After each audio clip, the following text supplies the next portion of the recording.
ఒక అడవిలో తోడేలు కోతి ఉండేవి. తోడేలుకు ఒకరోజు మేక మాంసం తినాలనిపించింది. అడవి పక్కన ఉన్న గ్రామంలో చాలా మేకలు ఉండడం గమనించింది. రాత్రి అందరూ పడుకున్న సమయంలో ఊర్లోకి వెళ్ళి ఒక మేకను ఎత్తుకుపోయేది. ఇలా రోజుకొక మేకను తెచ్చుకొని తినేది. అదంతా గమనించిన కోతి రోజుకొక మేకను ఎలా తెచ్చుకుంటున్నావు అని అడిగింది. దానికి ఆ తోడేలు, ఈరోజు రాత్రి నువ్వు కూడా నాతో పాటు రా, నీకు చూపిస్తానని చెప్పింది. దానికి కోతి సరేనంది. అప్పటికే ఊర్లో మేకలు చాలా కనిపించకపోవడంతో గ్రామ ప్రజలు రాత్రివేళ కాపలా కాస్తున్నారు.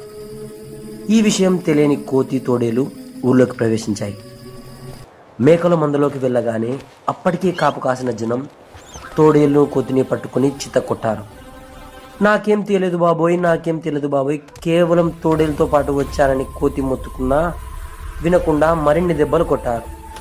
వారి నుంచి ఎలాగెలా తప్పించుకున్న కోతి బతుకు జీవుడా అంటూ అడవి బాట పట్టింది. ఈ కథలో నీతి ఏమిటంటే, చెడ్డవారితో స్నేహం ప్రాణ సంకటం. ఈ వీడియో మీకు నచ్చినట్లయితే ఒక చిన్న లైక్ చేసి మన ఛానల్ని సబ్స్క్రైబ్ చేయండి.